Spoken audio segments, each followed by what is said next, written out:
Sebelum saya presentasikan hasil pelatihan saya selama 5 hari di bulan Juli kemarin, saya mengucapkan banyak terima kasih kepada Kepala Sekolah SMP Nurul Khodiri karena sudah memberi kesempatan SMA 3 Bangkalan.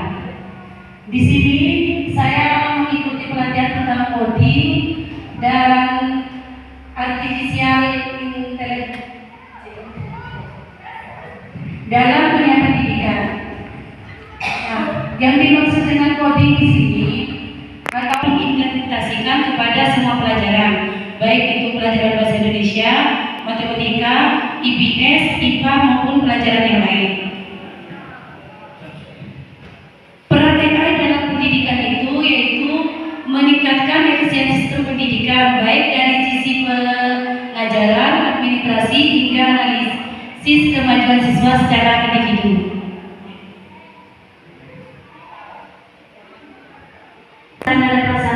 Prasarananya itu ada yang lengkap maupun ada yang kurang. Namun di sini kita sebagai guru harus bisa mengajar atau mengajak peserta didik itu untuk belajar lebih dalam mengenai AI. Nah, di AI ini tidak perlu menggunakan laptop itu sendiri. Jadi seperti matematika itu menggunakan kalkulator saja itu sudah masuk. Kita itu mengimplementasikan pelajaran coding ke pelajaran matematika. Terus untuk pelajaran yang lain seperti IPS itu kan ada pelajaran tentang keuangan itu. Nah, itu bisa menggunakan AI, yaitu dengan cara memerintah siswa itu untuk mencari uang rupiah di masa lalu, seperti uang logam di masa lalu kan ada uang 50 rupiah, 20 rupiah dan lain-lain. Nah, itu kita bisa mencari melalui AI itu sendiri. AI tidak menghentikan guru, tetapi menjadikan alat bantu yang memperkuat peran guru dalam membimbing siswa dan meningkatkan kualitas pembelajaran. Maksudnya ini ya, dari KKA itu adalah beban yang harus ditambah untuk guru, tidak, tapi adalah alat bantu untuk guru bisa meningkatkan cara mengajar atau mengenalkan siswa dalam bentuk AI itu sendiri. AI yang sudah digunakan di sekolah antara lain sistem pembelajaran adaptasi, chatbot untuk bertanya pembelajaran, dan mana pelajaran yang sudah kita gunakan yang berkaitan dengan KKA. Sebenarnya guru di SMP Nurul Khodiri ini sudah banyak yang menggunakan, contohnya kayak seperti pelajaran agama itu kan ada contoh di mana guru itu harus mengajar siswanya atau peserta didiknya itu melaksanakan sholat kartun atau sebuah video di mana prakteknya itu kita menggunakan aplikasi kayak aplikasi robot yang dibuat game. Nah, seperti itu kan bisa, tapi kita menggerakkannya itu seperti yaitu membawa banyak manfaat seperti mempercepat proses administrasi, membantu analisis hasil pelajaran siswa secara akurat, serta membuat materi pembelajaran lebih menarik. Maksudnya di sini AI itu emang dapat membantu semua dewan guru membuat RPP yang lebih menarik lagi, atau membuat sebuah PPT lebih menarik lagi. Contohnya membuat PPT yang lebih menarik ini kita menggunakan teknologi Canva ya. Aplikasi Canva itu di mana di aplikasi tersebut itu banyak sekali contoh atau banyak sekali template update yang bisa digunakan kita membuat media pembelajaran lebih menarik kepada siswa. Karena sekarang ini sistem pembelajaran kepada peserta didik itu bukan hanya tentang pelajaran ini harus bisa, tidak, tapi harus bisa membuat peserta guru. Teknologi ini berfungsi sebagai mitra yang mendukung pengajaran dan menciptakan sistem belajar yang lebih efektif. Ya, jadi apa yang saya bilang dari awal bahwasanya bukan AI ini mengganti guru, bukan, namun ini mitra. Jadi mitra itu kita bisa bekerja sama dengan AI meskipun kita tidak tahu AI itu mana ya, melainkan AI itu sendiri adalah aplikasi yang menurut saya itu lumayan canggih lah. Namun di AI ini juga ada kekurangannya. Kadang kalau di pelajaran matematika jawaban dari AI itu kadang tidak valid. Ya, Jadi makanya dari situ guru itu harus benar-benar memahami dulu cara menggunakan AI-nya itu tersendiri. Masa depan AI di SMP Nurul Kodiri ini belum menerapkan beberapa pelajaran. Di sini beban mengajar sudah cukup. Saya bukan guru TIK. Mengapa harus belajar coding KA? Fasilitas tidak memadai. Ya, di SMP Nurul Kodiri mengajar sudah cukup. Ya. Terus saya bukan guru TIK. Apa gunanya? Kan saya bukan guru TIK. Pasti begitu kan? Terus mengapa harus belajar coding dan KA? Fasilitas juga tidak memadai. Contohnya di SMP Nurul Kodiri fasilitas wifi sudah ada. Namun untuk kecepatan internetnya kan tidak selalu stabil. Disinilah kekurangannya, makanya fasilitas tidak memadai. Sedangkan kita bukan guru TIK, kenapa harus memakai coding atau harus mengimplementasikan pada KKA? Itu tadi, coding itu atau yang dikenal dengan KKA itu bukan alat mengimplementasikan pada coding. Insya Allah siswa itu akan lebih menarik lagi atau siswa itu akan lebih aktif lagi dalam mengikuti pembelajaran, karena di KKA itu sendiri banyak ciri-ciri untuk menarik peserta didik itu lebih aktif lagi. Contohnya di rumah saja siswa itu kebanyakan pegang HP kan, karena itu main game ya. Nah di sini kita harus mempunyai ide kreatif. Oh iya, pelajaran ini kayaknya bisa untuk memain game seperti ini ya, untuk alam.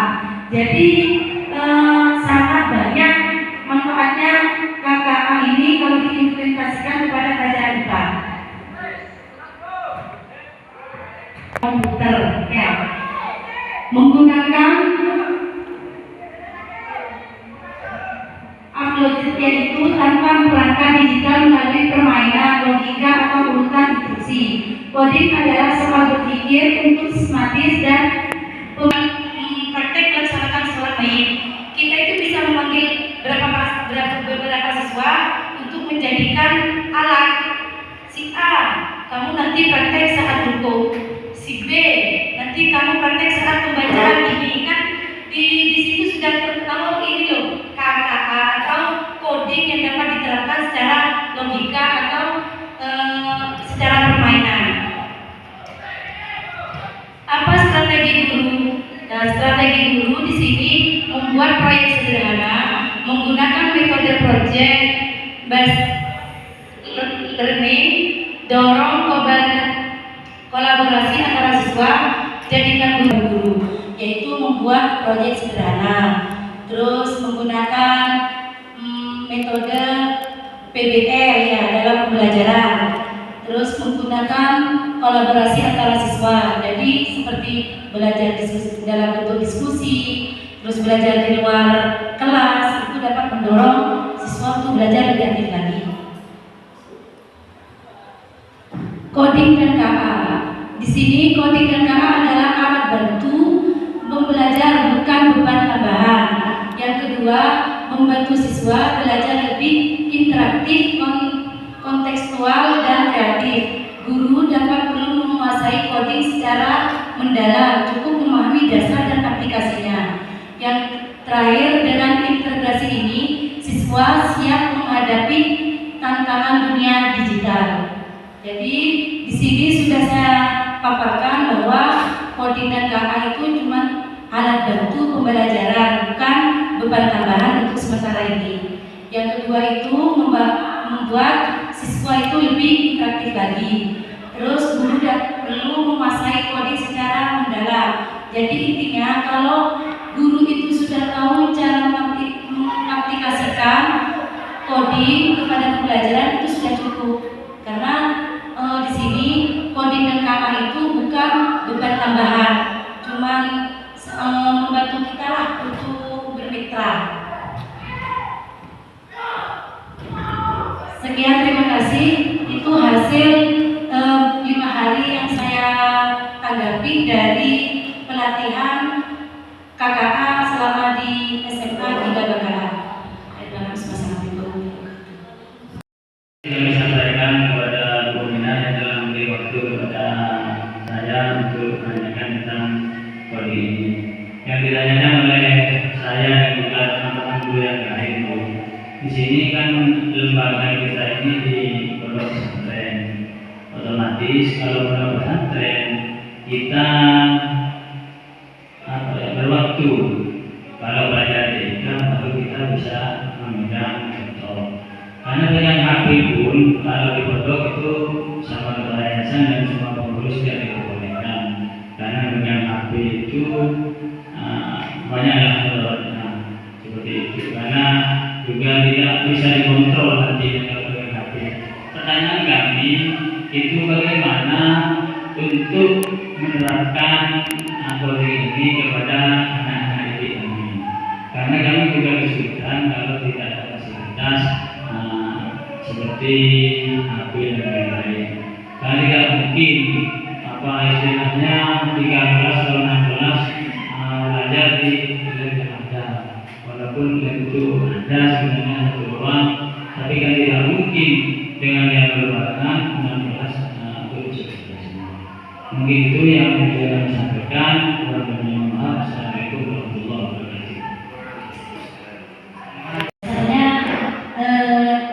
Coding itu bukan tentang komputer atau tentang digital, Pak.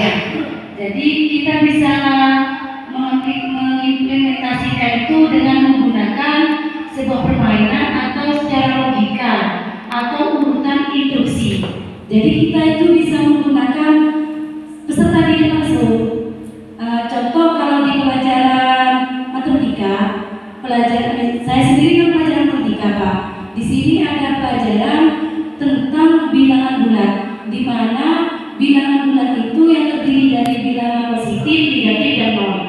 Jadi saya menggunakan 3 peserta didik di depan untuk menjadikan alat saya untuk memaparkan kepada peserta didik yang lain.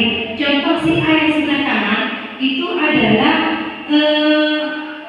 bilangan positif, yang di kiri adalah bilangan negatif. Sedangkan yang di tengah adalah titik pusatnya, yaitu bilangan nol sendiri. Jadi misal si A, Irma mempunyai uang 5.000. Terus Irma itu mempunyai hutang 3.000. Berarti langkah untuk mengerjakannya gimana?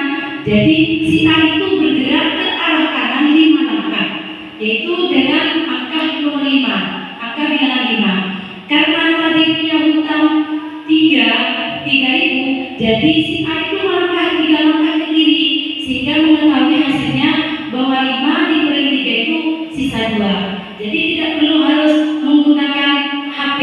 HP itu bisa digunakan secara bisakah urgen saja dan salah. Jadi bisa menggunakan metode secara logika atau urutan instruksi saja. Itu yang saya tanggapi selama pelatihan KKA di SMA 1 Bangkalan.